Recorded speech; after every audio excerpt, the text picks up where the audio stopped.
कलयुग कौन सा है? 28वां कलयुग है। किसमें? 7वें मनवंतर में। जैसे वैवस्वत मतलब वैवस्वत अब मनवंतर से पहले 6 मनवंतर समाप्त हो चुके हैं। 7वें मनवंतर में ये 28वां कलयुग है। ठीक है, ये युग क्या है? युग ऐसा नहीं है कि जैसे कि एक बहुत बड़ा एक तरीके का जल प्रलय आया हो, उसके बाद नया युग प्रारंभ होता है, ऐसा नहीं है। युग केवल एक नया साइकिल है कैलेंडर में।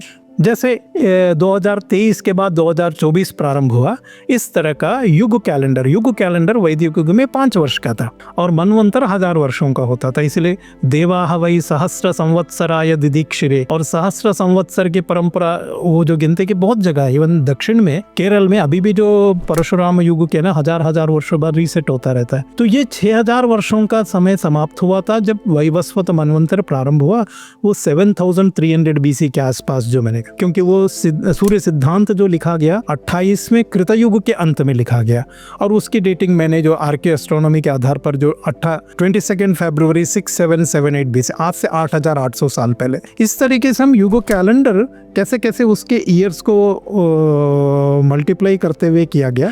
एक एस्ट्रोनॉमिकल युग कैलेंडर एक ऐतिहासिक युग कैलेंडर है। तो उससे हम 28वां त्रेता युग, 28वां द्वापर युग समाप्त करके 32nd सेंचुरी BC में ही कलयुग का प्रारंभ हुआ।